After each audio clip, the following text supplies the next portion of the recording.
All right, this is Sean with Math Swap Tutoring, and the SAT math skill for today is completing the square. Completing the square. Now, I've actually talked about this on my YouTube channel before, but I'm talking about it now because it is something that comes up sometimes on the SAT. It's something that you usually learn, I think, in like Algebra 2. So, but it's something to remember. It's just to give a little background. It's a method of factoring a polynomial. It allows you to factor a polynomial that you're not able to factor other ways. All right, so let's take the following example. Okay, so you have, let's do this.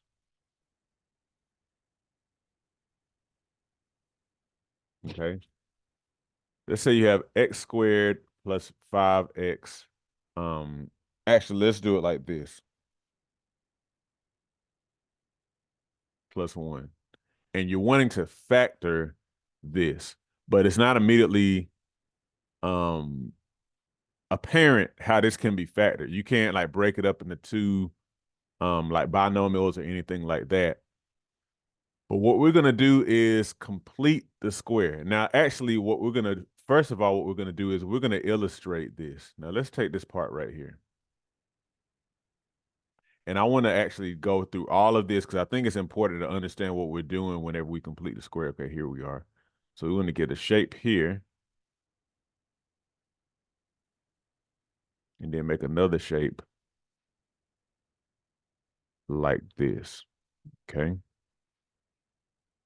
Now, in theory, these are the same height. So this shape right here is a square with side lengths x. This has side length x and side length 5.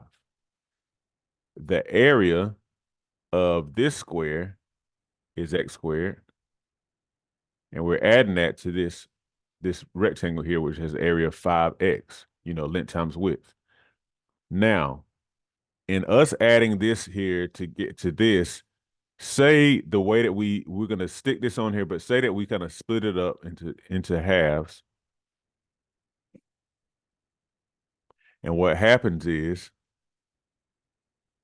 so we're gonna redraw this. And so essentially what we're doing is we're gonna do like this. Okay. So all we did is we're doing the same thing. We're adding this plus this area plus this area, but we actually split this in half and took one piece and put it on top to the other piece and put it on the side. So let's see what we have here. We have, of course, this is x squared. Remember, this has the side length of this is x, but then the side length here is 5/2 now because we split it in half. This is 5/2 and x, 5/2 and x. So that means that the area of this is going to be 5/2 x, right? And so is this one. All right. So basically what we have here, and I should have written that 5/2 right there down here at the bottom because I need that space here in a second. So I just no, I don't want that. Hold on a second. See if it'll let me select this. Okay, there we go. There we go. Now, so I'm essentially adding this to this, but I've just split it in half. Now, when we talk about completing the square, you see here how if we stick this on there and you stick that on there, you still have a little space there. What we're doing by completing the square is literally completing this square by adding in another little chunk right here. And the side lengths are going to be, this is 5/2, so this is 5/2 too. This is 5/2, so this is 5/2. So basically what we have here, we have x plus 5/2 x plus 5/2 x, and then plus 5 halves squared. That's that area of that piece right there. So basically what this ends up being is, so how do I, okay. So if you were, you can factor this. Let me simplify. So x squared plus 5 halves plus 5 halves is 10, what's that, 10 halves? Plus 5x plus 5 halves squared. And if you were to factor that, that ends up being 5 half x plus 5 halves squared. Because remember, what times what will give you 5 halves, or the add subtract to give you 5. So 5 halves plus 5 halves gives you 5. Okay. And then it also, when it's multiplied together, it gives you 5 halves squared. So that's where this comes in. So basically what you have here, this ends up factoring to x plus 5. Oh, yes. 5 halves squared plus 1. And then we're going to subtract 5 halves squared. Now, why are we doing that? Because ultimately, we added this piece in only to complete the square, but we want to compensate by also subtracting it because this was not there originally. This makes sure that we don't change this original polynomial here. You see what I'm saying? So we had to subtract this off when we added it as well. All right. So that's basically conceptually what we're doing when we complete the square. So if you look here, what happens is we, number one, we take half of the x term. Uh-oh, I didn't mean to write that there. Make sure I get that right.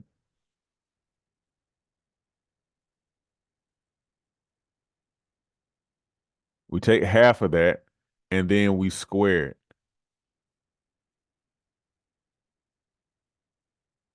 Square it and add it. Add it to your original polynomial and then subtract from the outside. Okay. So that's what we did. We took half of this. So so this became 5/2. And then we squared that and then added it over here. You see? So we took half of that middle term, squared it, and added it. And so then when it factors, it looks like this. Okay. Okay. And then remember, don't forget, like if you have another piece to your polynomial, don't forget that that's still in there too. All right. So now let's go back and do an example that's a little bit different here. Okay. I want to erase all this stuff to create some space. So if you need it, because of the beauty of technology, all you got to do, all you have to do is rewind it. Okay, there we go. So we're going to put those tips there. All right. So the example I wanted to do here was the following. 6x squared plus 8x minus 7. Okay. Now, the first thing I want to do is I want to put parentheses around here, and I'm going to factor out this 6 because I want this x squared to be just x squared, not 6x squared. All right. So, how do I want to do this? So that's going to be equals 6. So you got x squared plus 8/6x plus 7. Okay. Now, look what we're going to do here. We're going to take half of that x term and then square it and then add it. So this is going to be, and then at the same time, we're going to subtract it from the outside. Pay careful attention. It's going to be 6. So you got x squared plus, Oh, before we do that though, let's go ahead and reduce this. 8 over 6 is what? 4 over 3. Okay. So now we're going to take half of this. This is going to be x squared. So half of 4/3 is going to be 4 over 6 plus 4 over 6 quantity squared. Okay. Because 4/3 times 1/2 is going to be 4 over 6. Okay. Plus 7. Now we have to subtract this from the outside. Now, keep in mind, this still has that coefficient of 6 on the outside. So you have to put that there too. So it's going to be minus 6. Then you're going to do 4 over 6 quantity squared. Now remember, that is because you've done all this stuff inside of parentheses. So the 6 has been factored out. So because that 6 has been factored out, it really is supposed to be a part of everything inside the parentheses. Okay. So that's why whenever you subtract that term you created there, you also want to make sure that you keep that 6 multiplied by it when you subtract it. That way, you know you're subtracting what you added. Okay. So now I want to do a little reduction here. X squared plus 4 over 3x. Now, inside the parentheses, 4 over 6 is 2 over 3. So that's plus 2 over 3 squared. And then plus 7 minus 6 times 2 over 3 quantity squared. Okay. Now we got a bit of reduction to do. So we're going to go ahead and factor this here. So that's equal to 6. So half of that, so that's x plus 2/3 quantity squared. That's what this factors to, because remember, half of that squared. That's really just how factoring works. What plus what? So 2/3 plus 2/3 will give you 4/3. 2/3 times 2/3 gives you 4/3. I mean, 2/3 squared. Sorry. So then you got plus 7 minus 6 times 2 over 3 quantity squared.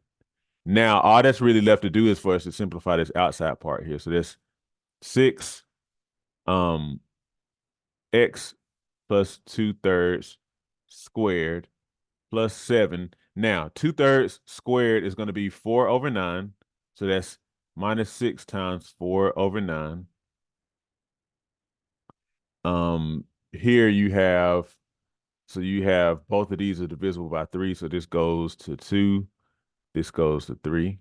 So you have equals 6 x plus 2/3 squared plus 7 minus, so 2 times 4 is 8, so that's 8 over 3. Now let's do this separately over here because I don't feel like pulling out my calculator. 7 minus 8 over 3. 8 over 3, so that's 21 over 3. Okay, 21, what's that?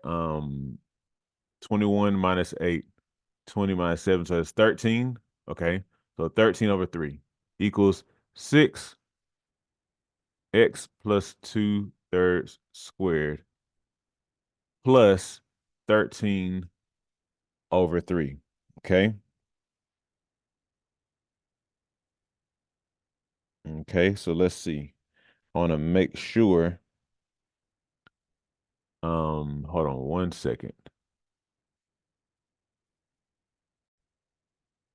And then I gotten a little confused for a moment because I see that I accidentally changed the problem a bit from this step to this step.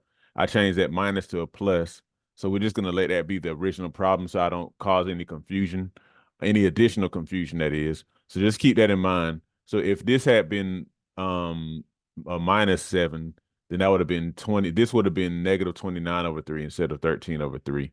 But anyhow, this is your final answer. The main thing that's most important is this is how you complete the square. You take half of the x term, square it and add, and then subtract that same term from the outside, okay?